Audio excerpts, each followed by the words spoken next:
Olá, irmãos, estamos de volta com a nossa live. Segunda live, né? Na realidade, a segunda live. Será que sabemos orar? Nós estamos aqui com o objetivo de aprender junto com os irmãos algo que faça diferença na nossa vida. Interessante que cada um tem um foco, tá, gente? Nós precisamos focar naquilo que Deus nos chamou. Qualquer dia desse eu vou estar aprendendo com os irmãos aqui sobre focar. Muitos de nós não sabemos para que lado ir. A maior parte das pessoas dentro das igrejas estão sem direção. E é aí que entra a função de um pastor. Um pastor, ele tem que direcionar a igreja. Um bom líder não é aquele que prega bem. Um bom líder não é aquele que faz algo bem. Um bom líder, um bom pastor é aquele que prepara pessoas. Isso aí vale para qualquer área. Um bom empresário, um bom administrador, ele prepara outras pessoas para administrar, porque ninguém trabalha sozinho. Por essa razão, as empresas hoje estão muito focadas nisso, em cursos técnicos, cursos de capacitação, mas muitas pessoas são egoístas e não passam para os outros aquilo que elas sabem. Aí morre e leva seu conhecimento com você. Então, o conhecimento que nós adquirimos é para passar para outras pessoas. Isso vale também para um pastor, para um líder de live como eu. Eu estou aqui não para mostrar para vocês que eu sou melhor do que vocês. Eu estou aqui para ajudar você no preparo, preparar você para ser um anfitrião amanhã dentro desse conteúdo. Um bom líder, assim que eu entendo na palavra de Deus, ele é um bom líder, é um preparador de líderes. Não é um egoísta que assume o púlpito da igreja e ninguém mais prega, só ele. Porque ele acha que ele é o melhor e fica com medo de subir alguém lá no púlpito e pregar e as pessoas gostar mais do que a mensagem dele e depois ele perder espaço. Não, irmão. Se tiver alguém que pregue melhor do que você, que é mais usado por Deus, deixa pregar. O reino não é para sua glória, não é para a glória de Deus. O reino de Deus não é glória particular, não. Todos nós trabalhamos para a glória de Deus. Então tem pastores que assumem a propriedade do púlpito e agora o púlpito é dele. Aqui só prega quem eu deixar pregar. Aí vem a frase que eu criei lá em Rondônia. Qualquer dia eu vou estar falando sobre esse caso. É um caso que só eu e o pastor sabemos. Ninguém mais sabe. E eu vou esclarecer aqui o que aconteceu em Rondônia. Que alguém me chamou para pregar num evento importantíssimo. Eu jejuei 3 dias. E eu combinei algumas coisas que Deus colocou no meu coração para combinar com aquele pastor que continua sendo meu amigo do mesmo jeito. Ele não cumpriu aquilo que ele me prometeu quando eu aceitei pregar na inauguração do templo mais bonito que nós construímos como mutirão missionário. E faltando mais ou menos 10 minutos para começar o culto, falei com ele, não vou pregar. Eu não prego para minha glória, eu prego para a glória de Deus. Mas se o pastor é dono do púlpito, não me convide para pregar, não. Se o seu púlpito é de Deus, eu posso até às vezes pregar na igreja que você lidera, não na sua igreja. Se a igreja é sua, nem me chame. Você nem me convidar. Porque a primeira coisa que eu quero ter é liberdade para pregar e não pregar o que o pastor quer que eu pregue, mas aquilo que Deus quer que eu fale. Então eu não tenho nenhum interesse de pregar em igrejas. Porque o meu púlpito é as ruas. Meu púlpito é as praças. Meu púlpito é as praias. Meu púlpito é as feiras. Mas se alguém quiser um dia que eu pregue na sua igreja, a primeira coisa que eu quero é liberdade para Deus me usar. Eu não sei se eu vou pregar mansinho ou se eu vou pregar agitado. Eu não tenho comando de nada. Se eu não tenho comando da minha vida, como que eu vou aceitar regras humanas? Não vou aceitar. E aí o pastor quis me moldar. E eu tinha combinado com ele, ó. Passei de pregar, pastor, mas eu quero duas coisas. Eu não tenho terno para pregar aqui. Eu estou como mensageiro, como missionário. Eu não ia levar terno para Rondônia porque o calor lá é escaldante. Então eu levei meu uniforme. Fui para evangelizar nas ruas, nas feiras, nas praças, aonde Deus me mandasse. Mas eu não fui para pregar em púlpito de igreja. Então o pastor falou, olha, eu quero que o irmão pregue, Deus está me falando que é o irmão que deve pregar nesse evento, um evento muito grande, muitas pessoas. Falei, tudo bem, pastor, então vamos combinar duas coisas. Eu aceito pregar nesse evento se o senhor, primeiro, me emprestar o seu melhor terno. Sapato não precisa, que eu tinha ganhado um sapato, passe dobro lá, muito bom. Me serviu muito tempo até arrancar a sola, mas me ajudou muito tempo. Falei, sapato não precisa. Mas camisa também não precisa, que eu tenho uma camisa social, mas eu só vou pregar se o senhor me emprestar o seu melhor terno. Se o senhor me der liberdade total para Deus me usar no púlpito. Era a primeira vez, a inauguração de um templo maravilhoso. Aí ele aceitou a proposta. Eu fiquei jejuando 2 dias sem comer nada. Deus me deu a mensagem que eu não preguei até hoje. Qual o título da mensagem? Deus quer inaugurar um templo feito não por mão de homens. Apesar daquele templo ser bonito, não adianta nada a inauguração daquele templo se não tiver pessoas com templos inaugurados, templos feitos não por mão de homens, inaugurados dentro daquele templo de pedra e de tijolo, de vidro. Qual o texto? Humilhai-vos debaixo da potente mão de Deus para que seu templo vos exalte. Texto principal, base da mensagem. Não preguei até hoje. Já faz acho que uns 6 ou 7 anos quase, não preguei até hoje. Aí quando eu chego, 10 minutos faltando, comecei a me preparar para pregar. Aí tirou a minha liberdade. Eu fiquei esperando o dia todo o terno emprestado, levou uma gravata. Aí na hora quer tirar a minha liberdade de pregar. Eu falei, então arranja outro pregador agora que eu não vou pregar mais. O senhor não cumpriu o que o senhor me prometeu. Mas o que é isso, irmão? E agora em cima da hora, como é que eu vou fazer? Agora em cima da hora eu tenho que arranjar um pregador? Eu falei, se vira. O senhor não cumpriu o que me prometeu, então eu não tenho obrigação de pregar. Eu disse que eu pregava com essas condições. O senhor não me deu nenhuma, então pode pôr quem o senhor quiser para pregar.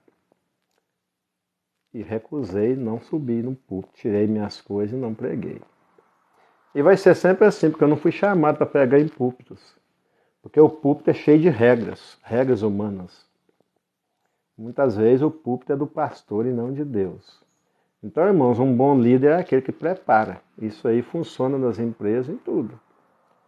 Prepara outras pessoas e não quer assumir sozinho e se achar melhor do que todo mundo.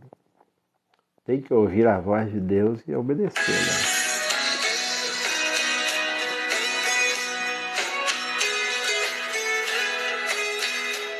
Meu compromisso é com Deus e não com homens.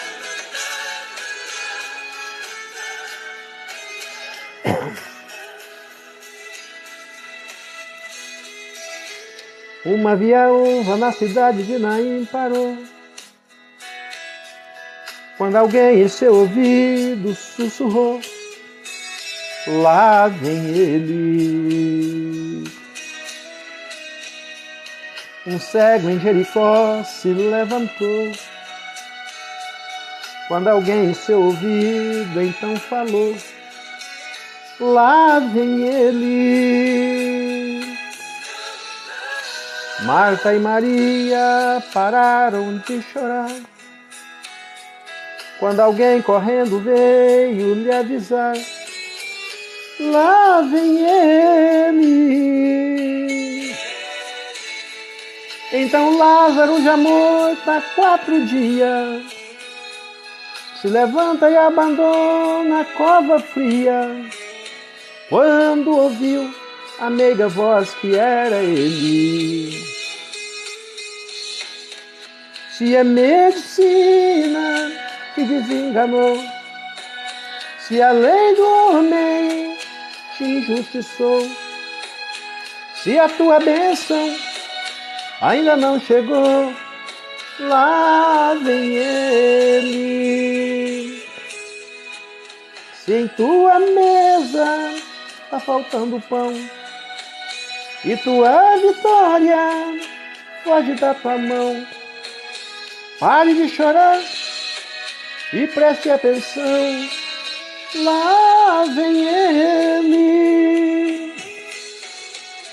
Ele é a justiça, o melhor remédio, ele é o pão.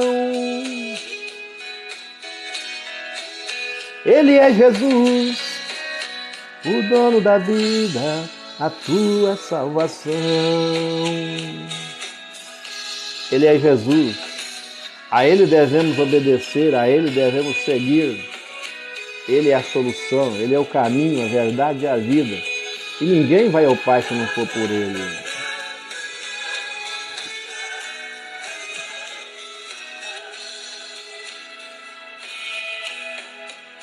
Se a medicina te desenganou, se a lei do homem te injustiçou, se a tua bênção ainda não chegou, lá vem ele. Se em tua mesa tá faltando pão e tua vitória pode dar tua mão, pare de chorar e preste atenção, lá vem ele. Ele é a justiça, o melhor remédio, ele é o pão. Ele é Jesus, o dono da vida, a tua salvação. Ele é Jesus, o dono da vida, a tua salvação. Será que já aprendemos que Ele é a nossa salvação? Ou estamos na confusão achando que a minha salvação é o jeito que eu corto o cabelo? Será que eu sou salvo pelo meu corte de cabelo? Será que eu sou salvo se a minha barba é grande, ou se a minha barba, ou se eu não tenho barba? Será que eu sou salvo porque eu visto calça ou bermuda? Será que eu sou salvo se você é do sexo feminino? Será que você é salva porque você veste calça ou veste vestido?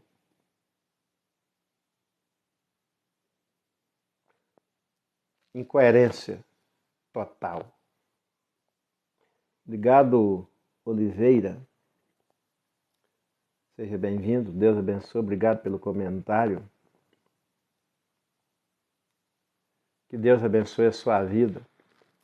Irmãos, o que me garante salvação?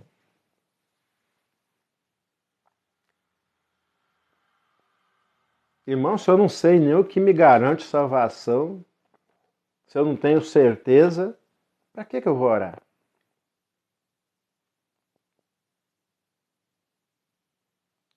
Eu vou orar quem? Eu vou orar o quê? O que eu vou pedir? O que eu preciso? O que eu quero? Quando eu digo aos irmãos que a Bíblia está cheia de resumões, é porque a Bíblia está cheia de resumões. Para ser salvo não precisa conhecer a Bíblia toda. É uma frase, um texto, alguma coisa que toca no seu coração e você é salvo. Agora, Santificação é outra coisa, é processo. Aí você vai aprender. Você sabe que para você aparecer diante do juiz, você precisa ir. Se você for de bermuda, ele não te recebe. Um juiz humano. Você não pode ir de decotão se você é mulher. Você não pode ir de minissai se você é mulher para se apresentar a um juiz. Para a hora de você passar para entrar no fórum, para ser recebido pelo juiz, você já vai ser barrado ali na porta, não vai poder entrar. Você tem que ter comportamento, você tem que se comportar dentro de um fórum, diante de um juiz humano, corrupto, perverso. Então eu preciso aprender a me comportar diante do Rei dos Reis e Senhor dos Senhores. Mas aí a palavra de Deus vai me ensinar. Aí eu vou me santificar, eu vou me purificar. Santificação é isso, é quarentena, é purificação.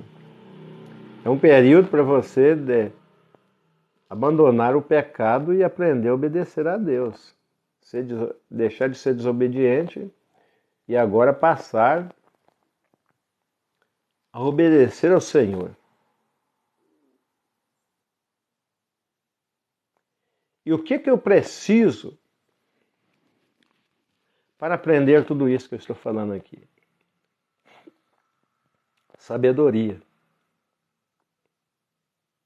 Eu preciso saber o que eu preciso usar lá no fórum. Se eu não souber, eu chego lá de qualquer maneira e chega lá, eu sou barrado e não dá para eu ter a audiência que eu fui ter com o juiz. Ainda que o processo esteja marcado, ele não vai me aceitar. Então eu preciso saber como me comportar diante do juiz. E o nosso período aqui de vida cristã é para a gente aprender a se comportar diante do nosso rei. Aquele que deu a vida por nós. E aonde eu vou aprender isso? No manual. E que manual é esse? A palavra dele. É o que ele falou, não o que segundos ou terceiro falou. Quem deu as ordens foi ele. Quem ditou as regras foi ele. É o nosso manual de comportamento. Como eu vou me comportar? Aí na sua palavra ele diz assim, o escândalo virá. Tudo que escandaliza o povo de Deus virá, é inevitável. Mas ai daquele por quem vier o escândalo. Então agora eu sabendo disso, eu não vou querer provocar escândalos. Então eu vou me comportar do jeito que o manual pede. Como que eu vou me vestir? Como que eu vou adorar? Como que eu vou cortar o meu cabelo? De modo que não seja escândalo para ninguém. Aí não tem regras pré-definidas, mas eu não quero ser o escândalo.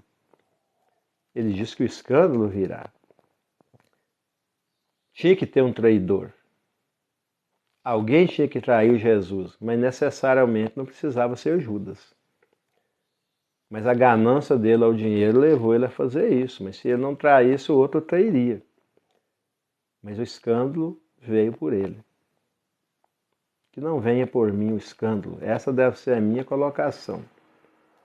Então tudo que faz pecar o meu irmão, eu devo rejeitar. Vai escandalizar o meu irmão.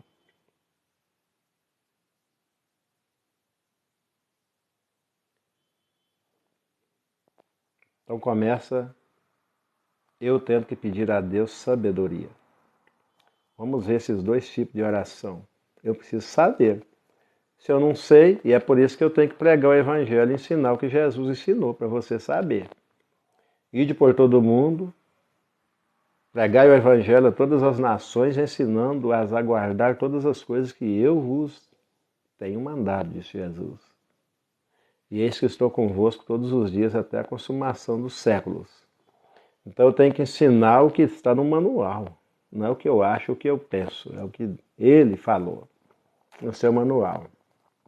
E para isso eu preciso de quê? Preciso de sabedoria. E aí você às vezes não vai entender por que Salomão foi um homem tão sábio. Por que ele é tido como o homem mais sábio do mundo? Porque exatamente porque ele soube orar. E ele, na inauguração do templo agora, Davi queria construir um templo, mas não pôde. Abre sua Bíblia em 1 Reis capítulo 3. Davi queria construir um templo, as reuniões aconteciam em tendas e Davi chegou a uma conclusão, quis o melhor para Deus e disse, olha, não é justo, eu estou aqui habitando em um palácio, que o homem pensa primeiro dele, primeiro o rei fez palácio para si mesmo. Davi era o segundo rei da hierarquia do reinado em Israel. Saul não preocupou com esse detalhe. Saul queria se sacrificar, fazer sacrifício que não era da parte dele, mas não se preocupou em. Ele nem teve uma visão de olhar e falar assim, o Senhor habita em tendas e eu habito num palácio. A primeira coisa que ele fez para ele foi um palácio real. Mas ele não pensou que Deus estava habitando naquela época em uma tenda. O povo ia buscar a Deus em uma tenda desconfortável. Apesar de ter tanto conforto, o palácio dele tinha muito mais conforto do que a tenda.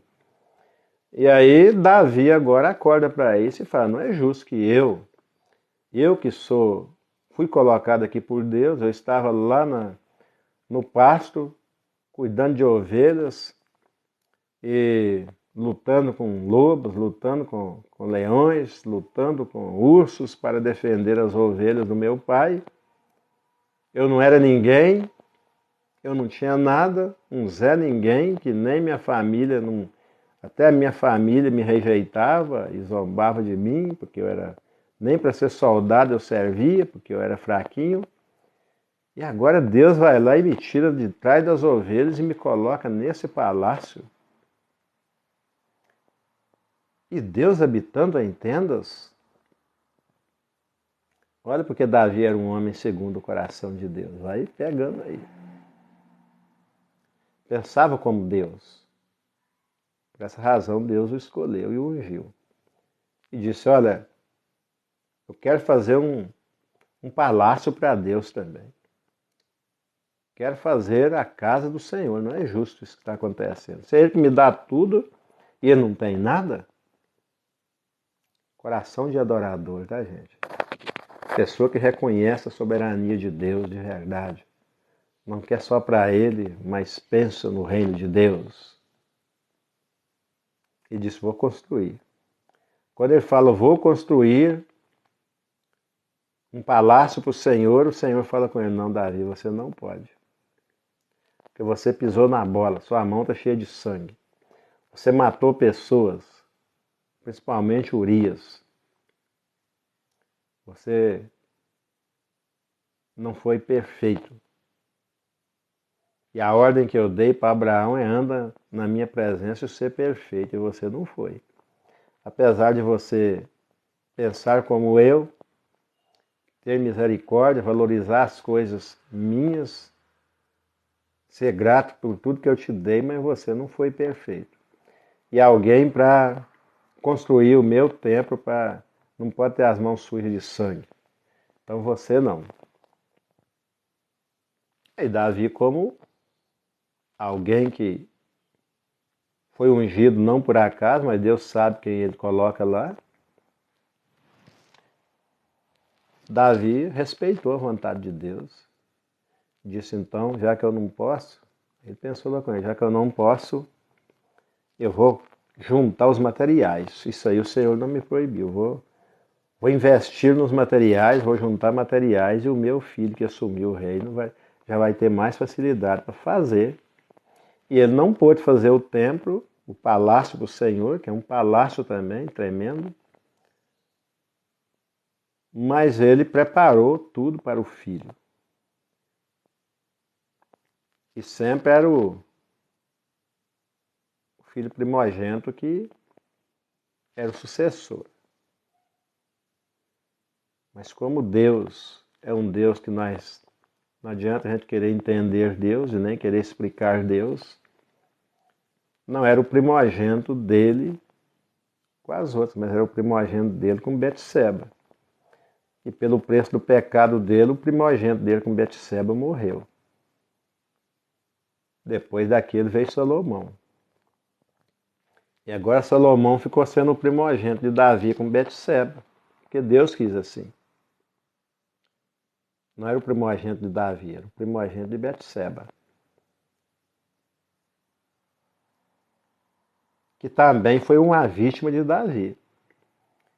Betseba não foi deitar com Davi porque ela quis ir. Não, ele era o rei. Ele mandou buscar. Então agora o primogênito de Betseba é o escolhido por Deus para continuar a sucessão, para continuar a linhagem que traria Jesus. Se ela negasse, ela morria. Então ela foi obrigada, mesmo sendo casada, mesmo tendo um marido que ela amava,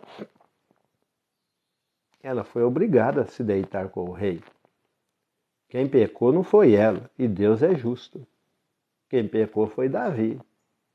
Como Deus é justo, o primogênito dela, que escapasse, seria o sucessor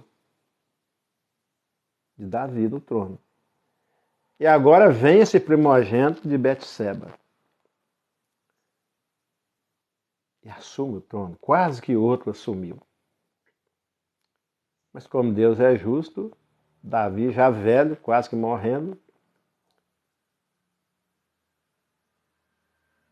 a mãe de Davi procurou ele e falou, ó, tem outro querendo assumir o reino aí, mas você prometeu para Salomão. Ah, é? Então chame Salomão lá. Antes de morrer, ungiu Salomão e morreu, e Salomão se transformou no rei de Israel. E agora Salomão assume o reino. Como Davi tinha planejado, com certeza tinha passado as orientações para ele, como filho obediente, ele tem 500 mulheres e 700 concubinas. Aí você pensa assim, mas para que ter 500 mulheres e 700 concubinas? Homem nenhum conseguiria deitar com todas essas mulheres. Estratégia. Estratégia para não sujar sua mão de sangue, como o pai teve que sujar. Todos os reinos ao redor se tornaram amigos de Salomão. Porque ele era genro de cada um dos líderes políticos que existiam ao redor. Que iam tentar invadir Israel, mas agora todos eram genros do rei, todos eram sogro do rei de Israel, então não ia haver briga. Uma estratégia política tremenda. Já começou bem com sabedoria. Aí eu vou criticar? Não. Ah, mas Davi, Salomão teve 500 mulheres, 700 concubinas, eu também posso. E você é rei? Você precisa dessas estratégias? Então vai, seu maluco, seu louco. Arranja para você também 500 mulheres, 700 concubinas. Se eu com uma só. Essa brincadeira, mas lá de Sé chegou aí, né? Pensando na rolagem. Se eu com uma só, irmão, já é um sufoco. Imagina o pastor Walter aí, né, mano, de Sé. Eu creio que sim, meu marido volta para casa, Roseli, minha esposa, Davi, amém. Então, perguntar pro Leão, Leão, se a Laodicea, a irmã Laodicea está me assistindo, o Leão deve estar também. Ei, Leão, tá fácil aí aguentar uma?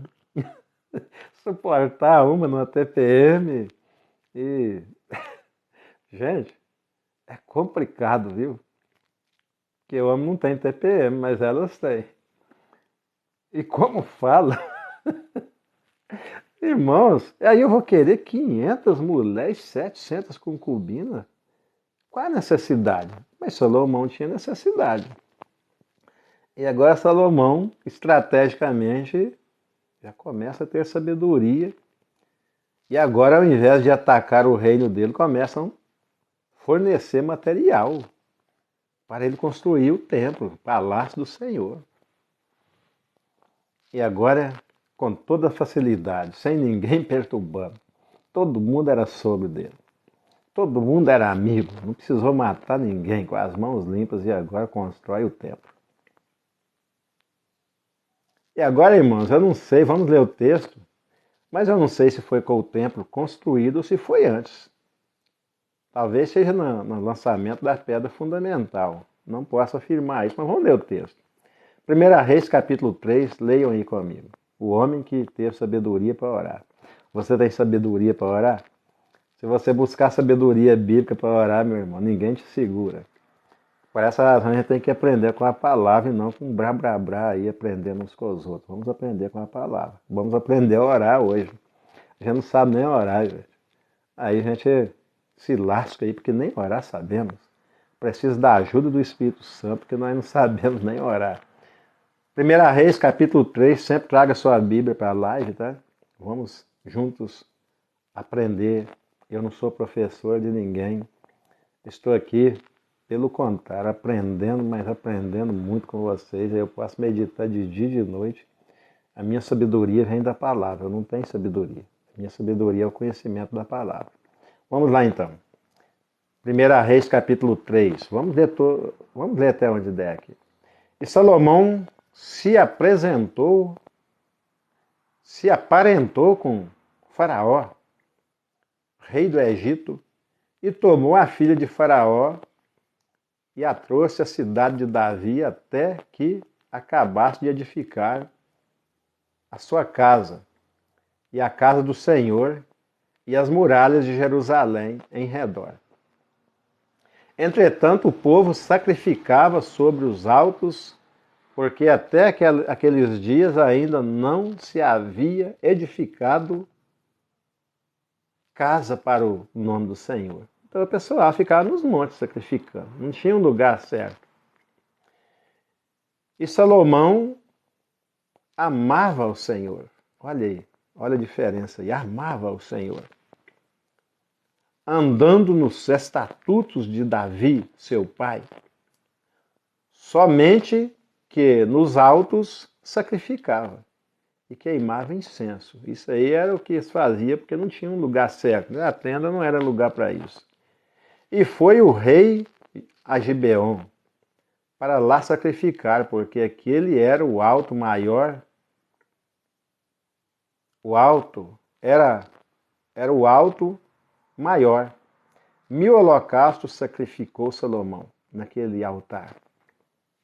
E em Gibeon apareceu o Senhor a Salomão de noite. Olha, ele não tinha construído o templo ainda não, gente. Por isso que eu falo com vocês, nós estamos aprendendo juntos aqui. Eu não sou professor, não. Não preparo nada, não. Simplesmente mostrando para vocês que a gente não precisa de professor. A gente está direto na palavra. E em Gibeon apareceu o Senhor a Salomão de noite, em sonho, e disse-lhe Deus, pede o que quiseres e eu te... Pede o que queres que eu te dê. E disse Salomão, dê-me grande beneficência, que eu seja bom. Usaste tu com o teu servo Davi. E disse Salomão, de grande beneficência usaste com teu servo Davi, meu pai, como também ele andou contigo em veredas, em verdade e em justiça, e em retidão de coração perante a tua face, e guardastes-lhe esta grande beneficência, e lhe deste um filho que se assentasse no seu trono, como se vê neste dia. Agora, pois, ó Senhor, meu Deus, tu fizeste reinar a teu servo em lugar de Davi, meu pai, e sou apenas um menino ainda, pequeno. Não sei como sair e nem como entrar. E teu servo está no meio do teu povo, que elegeste, povo grande, que nem se pode contar, nem numerar pela sua multidão. Era muita gente. A teu servo, pois, dá um coração entendido. Olha a oração de Salomão. Dá-me um coração entendido para julgar o teu povo, para que prudentemente discirna entre o bem e o mal, porque quem poderia julgar este teu tão grande povo? E esta palavra pareceu bem aos olhos do Senhor, de que Salomão pedisse isso. E disse-lhe Deus: porquanto pediste isto, e não pediste para ti muitos dias, nem pediste para ti riquezas, nem pediste a vida de teus inimigos, mas pediste para ti entendimento, para discernires o que é justo. Eis que fiz segundo as tuas palavras, e eis que te dei um coração tão sábio e entendido. Já te dei um coração tão sábio e entendido, que antes de ti igual não houve, e depois de ti igual não se levantará. E também até o que não pediste te dei. Assim, riquezas como glória, de modo que não haverá um igual, um entre os reis por todos os dias.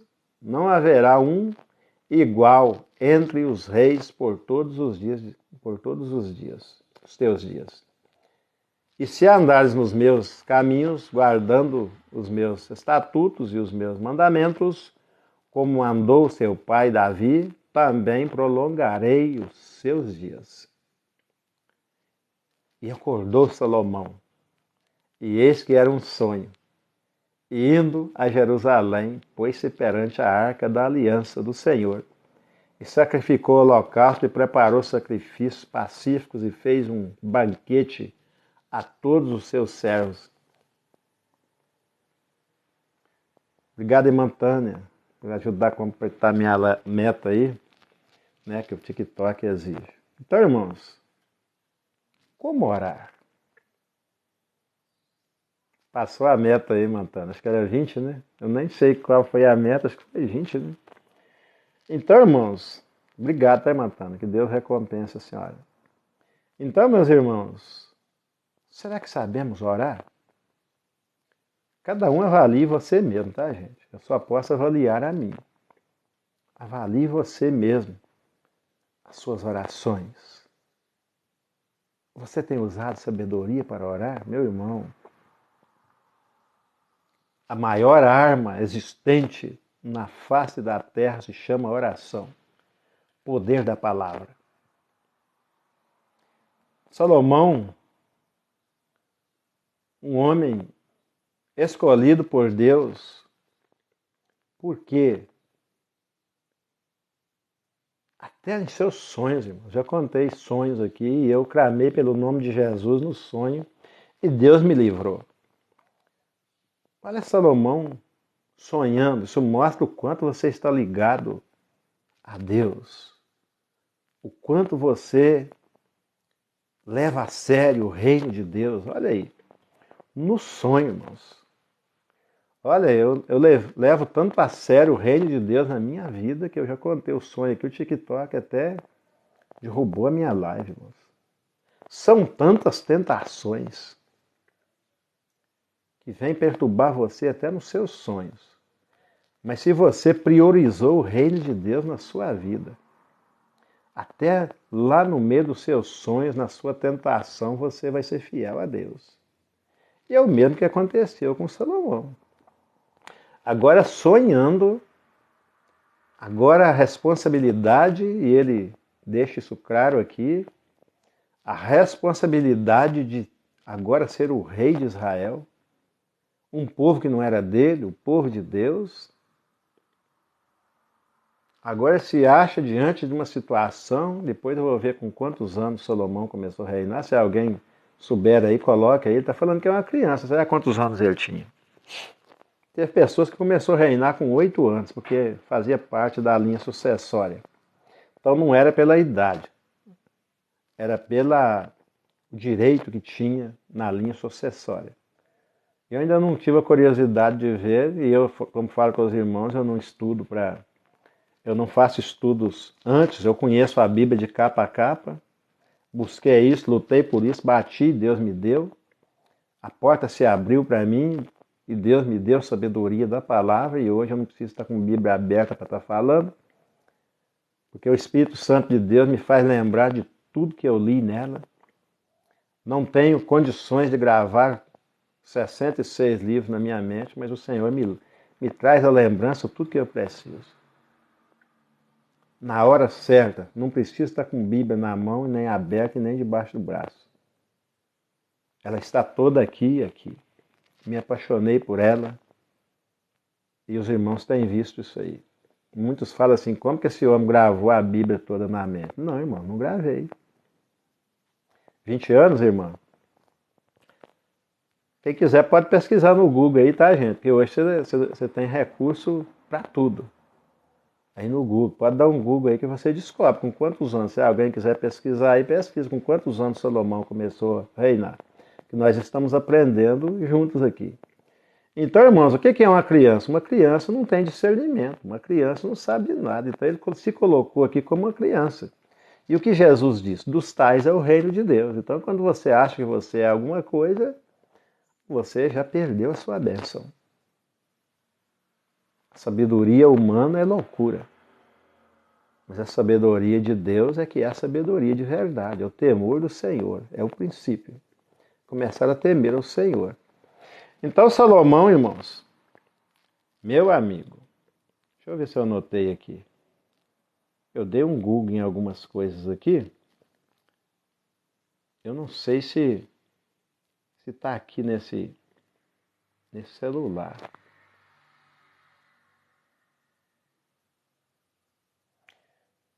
Não, mas não foi sobre Salomão, não.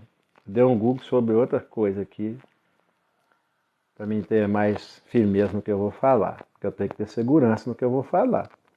Eu tenho que ter responsabilidade com o que eu vou ensinar, com o que eu vou passar para os irmãos. É muito sério. O reino de Deus é coisa muito séria. Então, irmãos, Deus deu sabedoria a Salomão. E pelo que nós estamos vendo aqui, ele não tinha construído o templo ainda.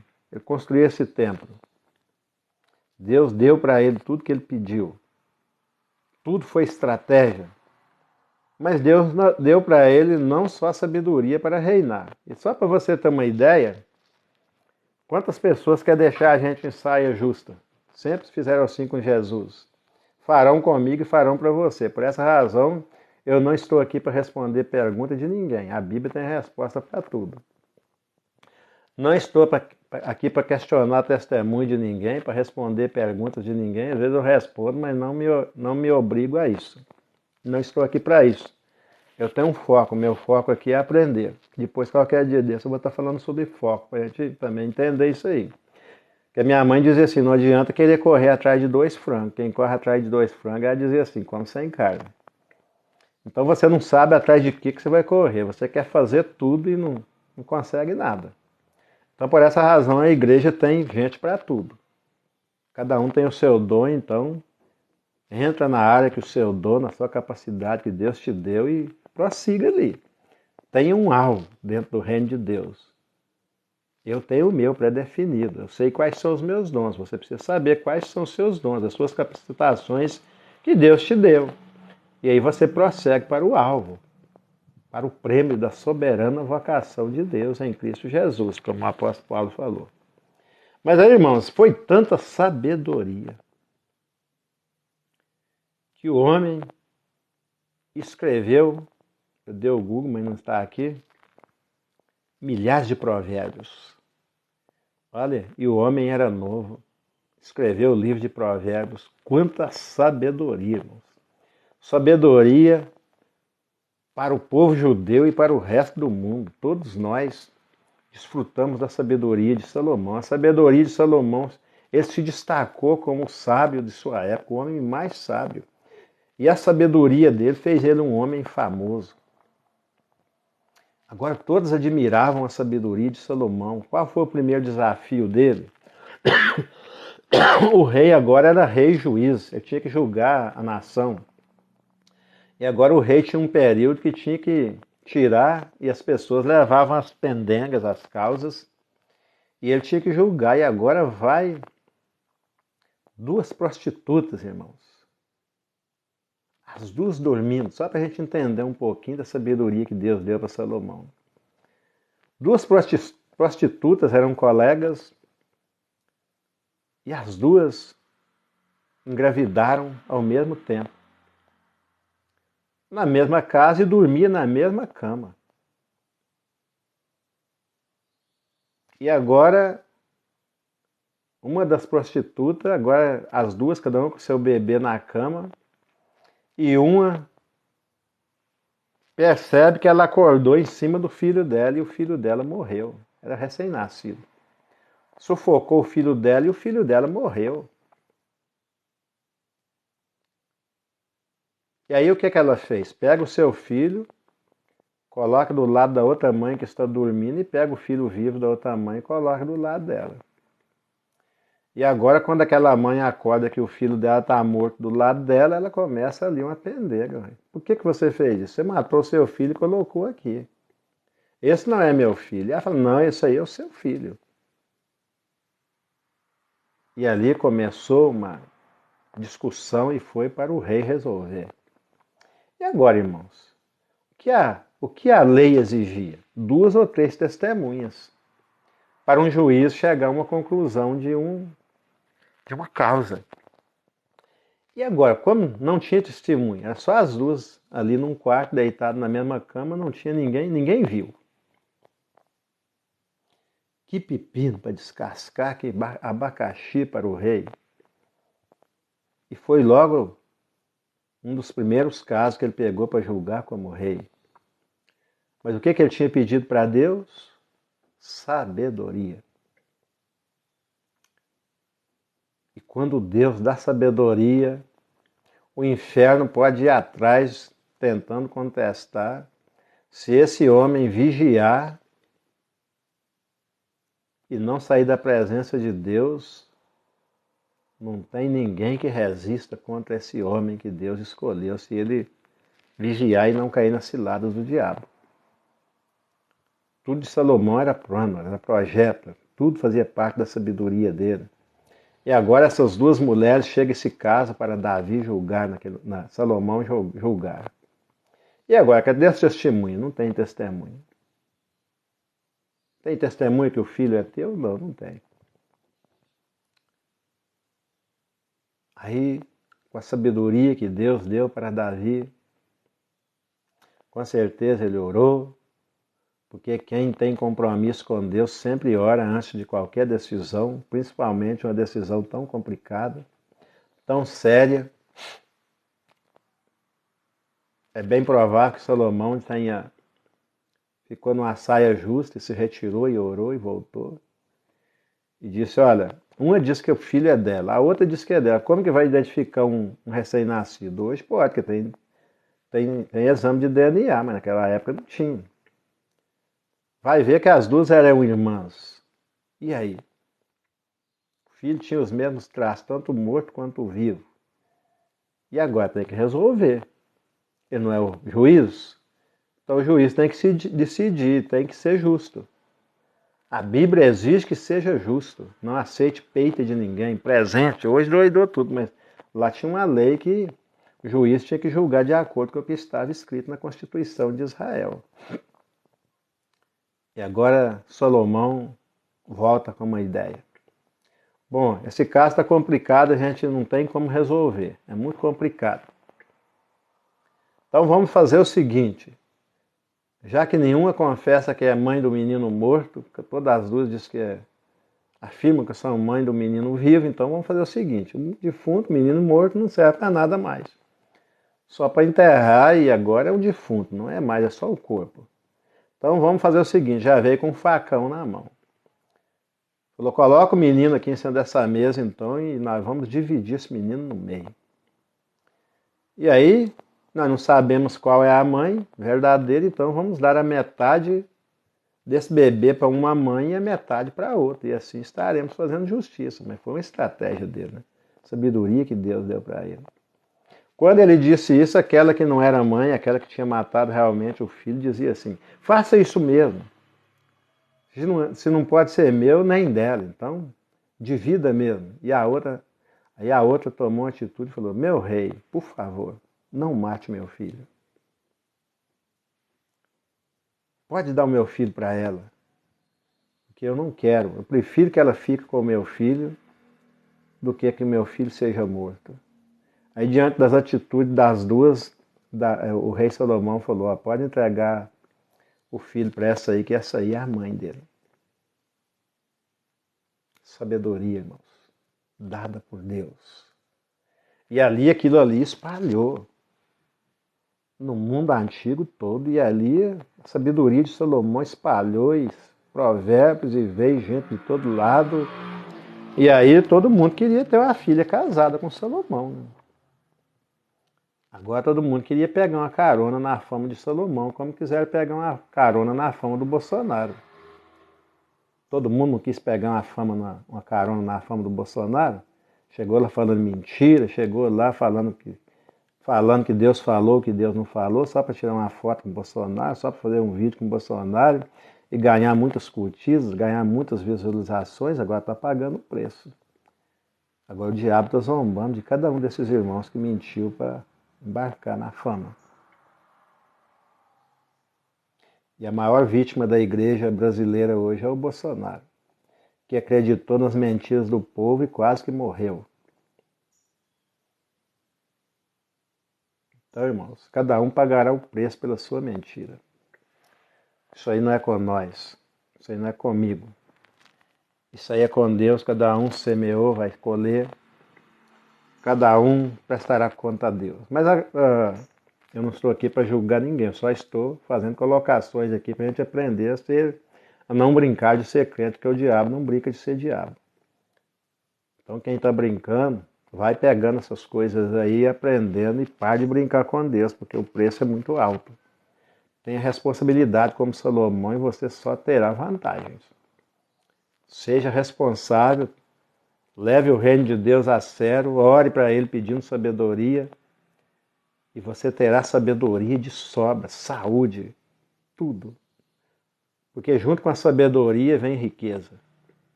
Junto com a sabedoria vem tudo que um ser humano precisa. Mas aí, Salomão foi o homem, até hoje é sabido como o homem mais sábio do mundo.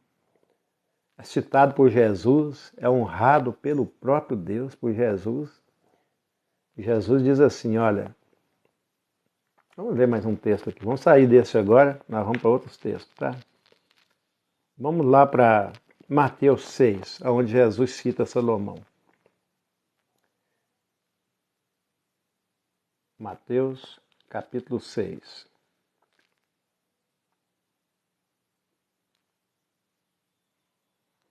Seis ou 7. Eu sei o que está escrito, mas não... Sim. Agora Jesus traz ensinamentos usando Salomão, e é aí que eu compus a minha primeira melodia, a minha primeira música. Versículo 26, vamos ler a partir do 26. Aprenda com a palavra de Deus e não com charlatões religiosos. Jesus diz assim no versículo 26, orientando, ensinando os apóstolos, e agora está ensinando para a gente. Para onde que a gente deve olhar? Preste atenção nas coisas como Salomão prestou. Olhai para as aves do céu, que nem semeiam e nem cegam, nem ajuntam em celeiros, e vosso Pai Celestial as alimenta. Não tendes vós muito mais valor do que elas? Qual de vós poderá, com todos os seus cuidados ou suas preocupações, acrescentar um côvado à sua própria estatura? Então, irmãos, as suas preocupações, você está preocupado com o quê? Você não está dormindo? Está ansioso por quê? Você diz que é crente e está ansioso? Meu irmão, peça sabedoria a Deus. Não dormiu de tão ansioso? Vai estragar sua saúde com ansiedade? Peça a Deus sabedoria, irmão. Você não está dormindo porque você não crê na palavra de Deus. Você não aprendeu a crer na palavra de Deus. Você aprendeu a crer no que os outros falam. Por essa razão, tem muitos aí dentro das igrejas que não têm certeza da salvação, porque não são crentes, mas não são cristãos. O que Jesus tinha? Aí você quer ter tudo. Jesus deixou isso tão claro. As raposas têm buraco para se esconder, os pássaros têm ninho, mas olha o exemplo de Jesus, eu não tenho nem um travesseiro para reclinar a cabeça. E você está aí preocupado, não dorme. Preocupado com tudo, você se esqueceu do Salmo 126, o 127, se não me falha a memória? Ou você não tem conhecimento? Se o Senhor não edificar a casa, em vão trabalha os edificadores. Se o Senhor não vigiar a cidade, em vão vigia a sentinela. E inútil vos será levantar de madrugada, comer o pão das dores, porque o Senhor dá para os seus amados enquanto estão dormindo. Aqueles que amam a Deus recebem enquanto estão dormindo. Então, durma sossegado.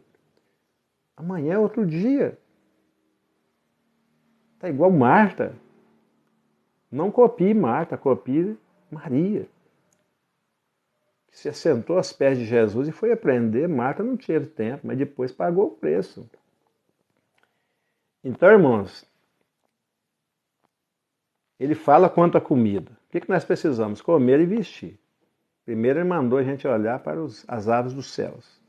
Aqui tem um monte aqui em casa, fica cantando aqui, porque Deus me manda tratar delas e eu trato. Como servo de Deus, eu tenho que obedecer. E quanto ao vestuário? Agora é o vestuário. Por que andais tão solícitos? Olhai para os lírios do campo.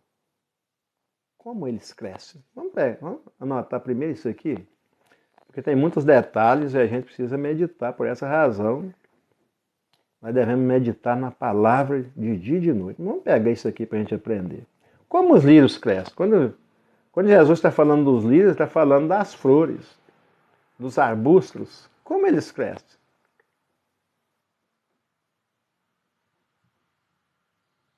Você está crescendo como eles? Exemplo, gente. Jesus querendo nos ensinar com coisas do campo.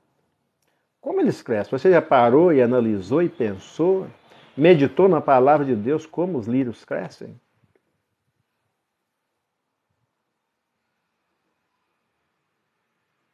Raízes aprofundam para ficar forte. Mas eles crescem para cima. Eles vão em direção ao que para crescer? Em direção da luz. A gente só cresce se a gente for em direção à luz. Que luz é essa? Jesus disse, eu sou a luz do mundo. Se a gente for na direção de Jesus, seguindo ele, como ele disse, nós vamos crescer, como os lírios. E aí tem outras referências de Tiago que diz que nós somos como um lírio desse, como a flor.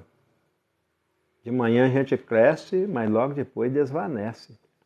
Então nós precisamos crescer, porque vai vir a hora de morrer. E quando eu morrer, como um lírio, eu preciso deixar sementes. O lírio cresce para produzir frutos. Desses frutos vem semente para continuar. Nós somos frutos desses irmãos que creram em Jesus e não estavam preocupados com as suas próprias vidas. Cresceram como lírio, foram totalmente dependentes da luz do sol. Nós vamos ser totalmente